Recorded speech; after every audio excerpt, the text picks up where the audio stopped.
Boa noite, pessoal, tudo bem? Vamos para mais um dia de aula, espero que estejam animados. Só relembrando, a aula passada, então, o que nós falamos? Falamos do atendimento da criança, atendimento em pediatria relacionado às emergências. Falamos o quê? Que para avaliar a criança que ela dá entrada na UTI pediátrica, são feitas 4 formas de avaliações. A primeira é uma impressão inicial, que é o quê? Quando a gente observa aquela criança, como é que tá a face, se está consciente ou inconsciente. Observamos a partir do tórax a respiração, se não está em sofrimento respiratório, se não está em uso de musculatura acessória, a coloração da pele daquela criança, né? Depois nós falamos também sobre o quê? Sobre a avaliação primária, que é o ABCDE. Falamos sobre a parte A, que é a avaliação das vias aéreas. Hoje, então, nós vamos falar sobre o quê? Sobre as vias respiratórias. O que nós podemos falar sobre as vias respiratórias? Bom, a via respiratória, a gente vai fazer o quê? Nós vamos observar como é que a criança está respirando, tá? Nós vamos fazer uma avaliação de acordo com 5 critérios que nós temos que observar. Nós temos que observar o quê? A expansibilidade torácica. O que significa isso? Se essa criança está tendo o quê? Uma expansibilidade torácica simétrica. Como assim simétrica? Se está levantando os dois lados iguais, se está levantando os dois lados igual, da mesma forma. O que não pode acontecer? Não pode um lado do pulmão expandir e o outro não expandir, ou então um expandir mais que o outro. Isso não pode acontecer. Isso já é alguma alteração que indica o quê? Alguma patologia pulmonar, alguma alteração das vias aéreas, das vias respiratórias. Tudo bem? Então tá. Então, na avaliação da respiração, 5 critérios que temos que observar. Primeiro, a expansibilidade torácica. O que pode indicar uma expansibilidade torácica inadequada? Uma expansibilidade assimétrica? Pode indicar um derrame pleural. O que é derrame pleural? O pulmão, ele é revestido por pleura, que é o quê? Uma fina membrana que reveste o pulmão. Ela é feita por 2 camadas. A camada que está próxima ao pulmão é a visceral e a segunda camada a parietal. E entre essas camadas existe um líquido que ele vai lubrificar essas camadas. E qual que é a finalidade dessa membrana? Proteger o pulmão e na hora de expandir o pulmão, ela se expande junto. Então, eu falei para vocês do que? Do derrame pleural. O que ocorre no derrame pleural? Ocorre um acúmulo de líquido entre a pleura que recobre o pulmão, tá bom? Tô mostrando para vocês a imagem. O que mais pode indicar uma alteração da expansibilidade torácica? Pode ser um pneumotórax. O que é um pneumotórax? É quando acumula ar entre essas membranas, tá? Entre as pleuras. E isso é uma urgência grave que pode levar até o quê? Até o óbito dessa criança. Por quê, professora? Por que pode levar ao óbito? Porque no caso do pneumotórax, o que acontece é o quê? Acumula ar entre essa membrana que reveste o pulmão e isso faz o quê? Essa pleura ela vai aumentando e vai comprimindo o pulmão até ele fazer o quê? Até ele murchar, grosseiramente falando. E o pulmão ele não pode murchar, ele faz o quê? Ele expande na hora da gente, na respiração e volta um pouquinho, mas ele não murcha. E por quê? Ele não pode se fechar, ele tem que sempre ficar abertinho, cheinho. Então, no pneumotórax, o ar começa a empurrar o pulmão para ele se fechar, se colabar, e isso pode ser grave e levar até a óbito, tá bom? Então, o pneumotórax, acúmulo de ar entre as pleuras. E também, o que mais que pode alterar? Um hemotórax, que significa a presença de sangue entre as pleuras que recobrem o pulmão, tá bom? Pode acontecer também o quê? Uma obstrução das vias aéreas. Às vezes por alguma secreção, por algum aspira-leite, às vezes catarro, secreção pulmonar que acumula nos brônquios, que vai para a traqueia e vai o quê? Vai obstruindo a passagem de ar daquela criança e isso pode levar o quê? A uma alteração da expansibilidade torácica, tudo bem? Então, primeiro critério, expansibilidade torácica, e essas são algumas causas que podem alterar essa expansibilidade: pneumotórax, hemotórax, derrame pleural e alguma obstrução das vias aéreas. Finalzinho da aula, vou pedir um trabalhinho sobre essas três alterações das vias aéreas, não vou pedir, tá bom? Então vamos lá para o segundo critério que nós avaliamos na avaliação da respiração, que seria o quê? Seria a frequência respiratória. Nós observamos a frequência respiratória dessa criança. De que forma?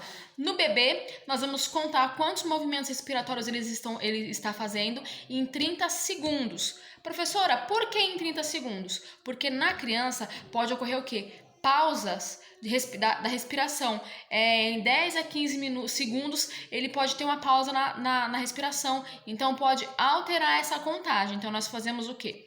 Calculamos a respiração da criança em 30 segundos e multiplicamos por 2, que vai dar o quê? O movimento respiratório em 1 minuto, tá bom? Isso é mais comum em bebê, que a gente conta por 30 segundos.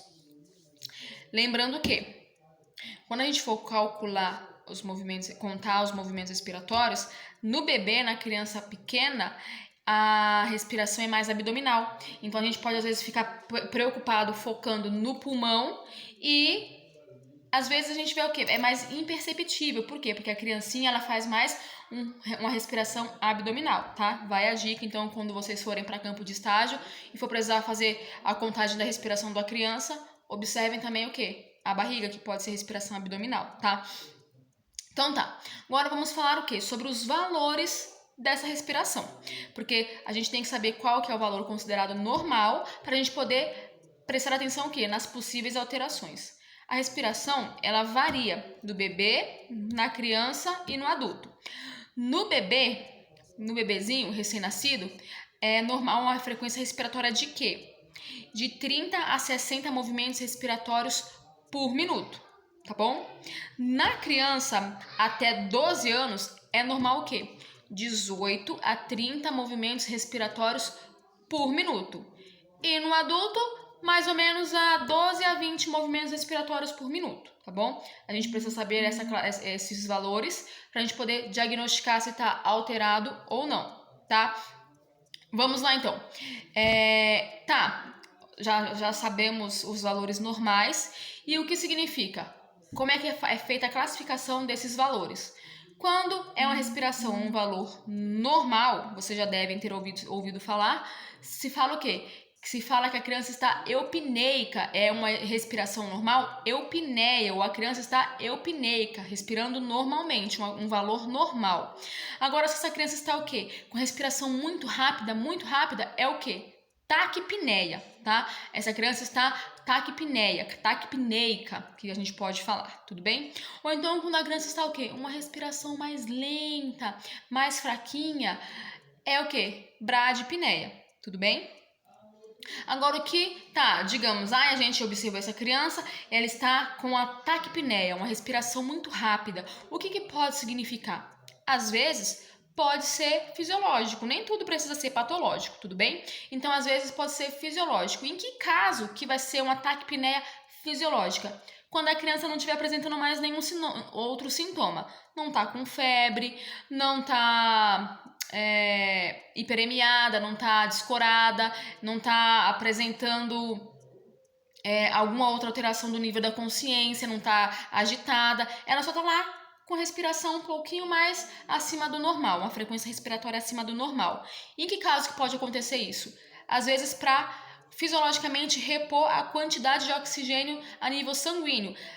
Geralmente quando a criança está sonolenta, está mais calma, não está agitada, pode diminuir a frequência respiratória normalmente por ela estar paradinha. Aí nisso diminui o nível de oxigênio no sangue, na circulação.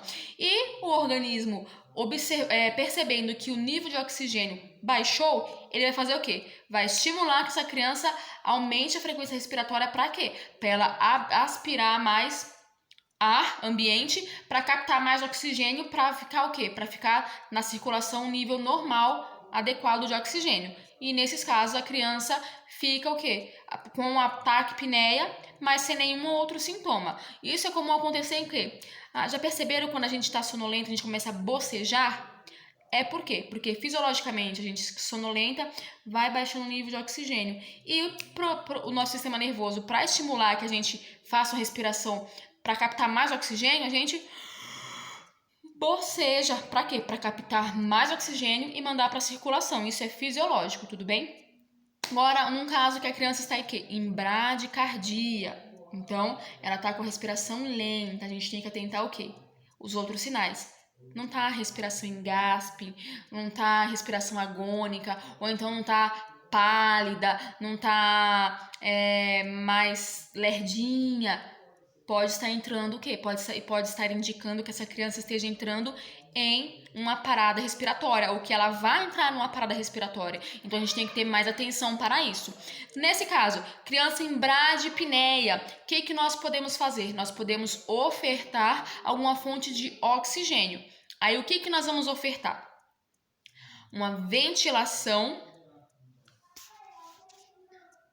A gente vai ofertar o quê? Uma ventilação por pressão positiva. Já ouviram falar? O que significa?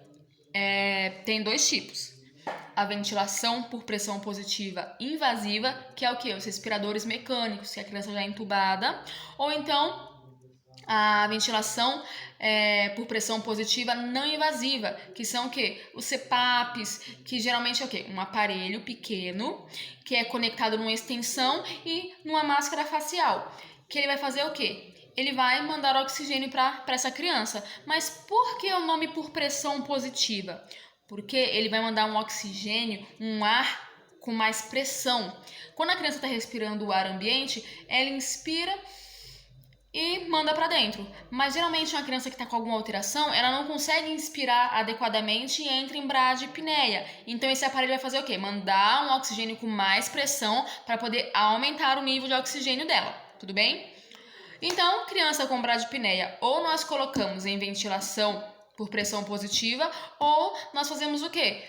Usamos aquela bolsa-válvula máscara, que é o quê? O famoso ambu. Nós fazemos o quê? Ambuzamos aquela criança para aumentar o oxigênio dela, a oxigenação dela, tá bom? Lembrando, duas ventilações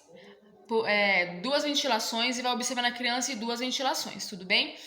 Então, já que nós falamos de bolsa-válvula máscara, nós temos que falar sobre o quê? Sobre o tamanho dessa bolsa-válvula máscara, tá? Porque para um bebê, para um RN é um tamanho, para uma criança maior é outra e para um adulto é outro. Lembrem disso. Então, vamos falar um pouquinho sobre os tamanhos dessa bolsa-válvula máscara. A bolsa, que a gente aperta, ela tem, então, a bolsa para o recém-nascido, que é de quê? De 250 ml, é uma bolsa pouca coisa menorzinha, tudo bem? É própria para o recém-nascido, para bebezinho até 28 dias, tá? E ela vai ser conectada numa fonte de oxigênio a 5 a 10 litros, uma fonte de 5 a 10 litros de oxigênio conectado, tudo bem?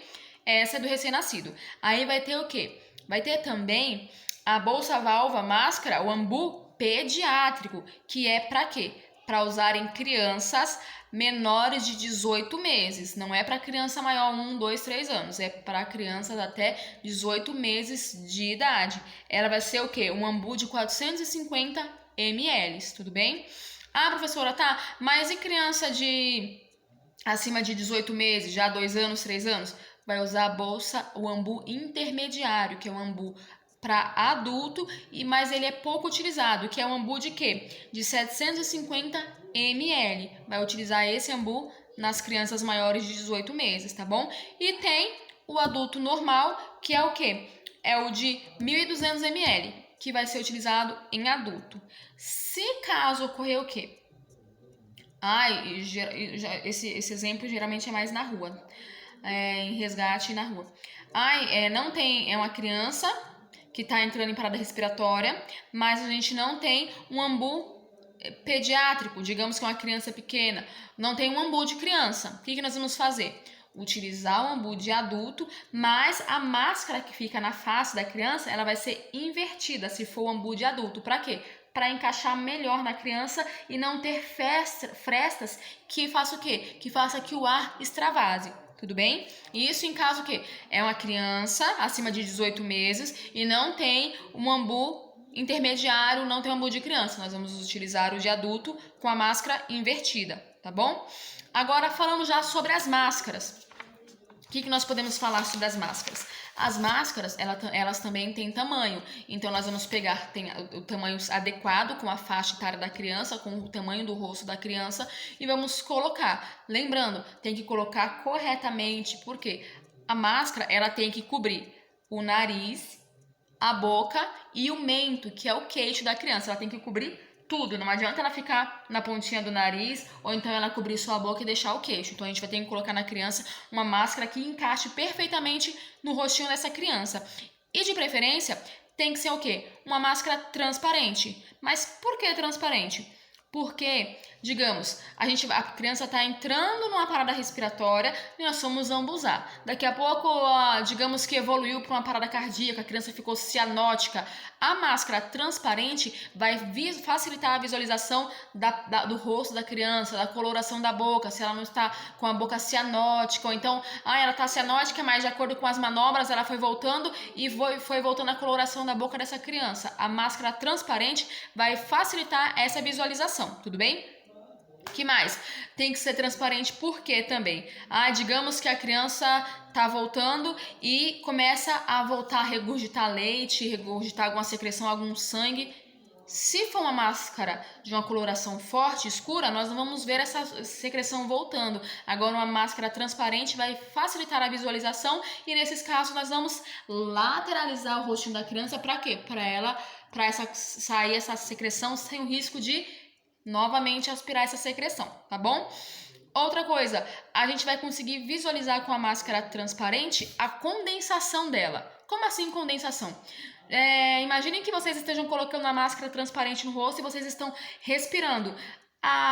O ar quente, ele não vai sair e não vai fazer encher de vaporzinho, de gotículas a máscara? Na criança, a gente também vai observar isso. Por quê? Ela não está, digamos, possivelmente uma parada respiratória, ela não vai estar respirando. Agora, começamos a ambusar e essa máscara começou a condensar, começou a aparecer gotículas. Opa, sinal que a criança está voltando. Então, o ideal é que seja uma máscara transparente, tudo bem? Sobre a máscara, o que nós podemos falar mais? Segurar a máscara corretamente, ou seja, segurar a máscara em posição de C. Na máscara, nós vamos pegar segurando ela para quê? Em C, para segurar ela de uma forma que o quê? Que não haja extravasamento de ar nas laterais. Por isso nós temos que segurar a máscara em C. Ou eles falam o quê? Em E também, que vamos segurar ela em C ou em E. Para quê? Para fixar melhor essa máscara. Tudo bem? Pessoal, agora vamos falar sobre o terceiro fator que nós temos que observar nessa avaliação da respiração, que é o quê? O esforço respiratório. Como assim? Nós temos que observar se a criança está com dificuldade respiratória, está com taquipneia, então vamos observar se ela está tendo um esforço respiratório. O que nós observamos? Batimento de asa de nariz, que é comum em quem? Nas crianças. Ou seja, a criança está com dificuldade respiratória, ela vai inspirar com mais força. Então, essa a gente fala asa de nariz, vai começar o quê? Quando ela for inspirar e expirar, vai abrir. Vai ficar abrindo a asa de nariz. Então, isso é comum em quem? Em crianças que estão fazendo um esforço grande, respirando um esforço respiratório muito grande, tudo bem? Que mais que uma criança com esforço respiratório vai apresentar? Ela vai apresentar o quê? Retrações das costelas inferiores. Lembra que eu falei para vocês? Quando ela for respirar, geralmente crianças bebês de colo, a gente vai o quê? Vai ver o tórax dessa criança, vai descobrir o tórax dela e nós vamos ver o quê? Que as costelas inferiores, elas vão o quê? Elas vão retrair na hora que ela for inspirar. A gente vai ver que vai entrar para dentro. Então, é bem visível.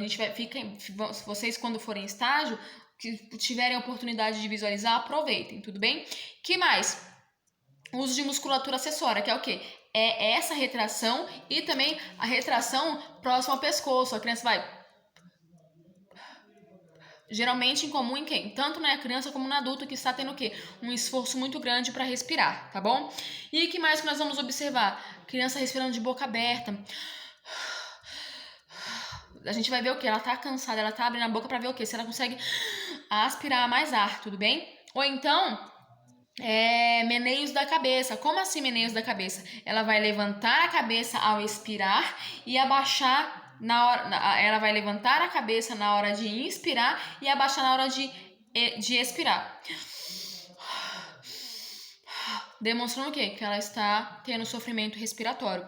Esses são os critérios que nós observamos, os sinais que nós observamos em quem está com o quê? Com a dificuldade respiratória grande, tudo bem? E é o terceiro tópico, terceiro critério que nós observamos na avaliação da respiração, tá?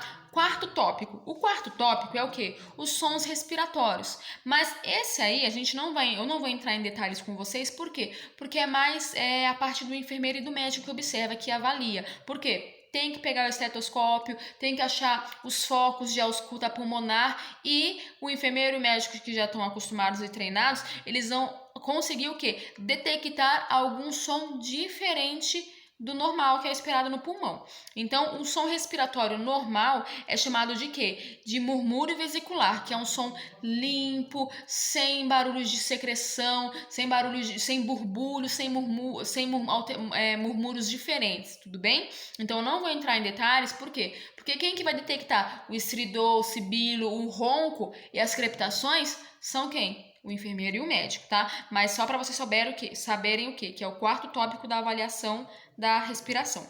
Vamos então para o quinto. O que nós avaliamos no quinto tópico? Nós avaliamos, cadê?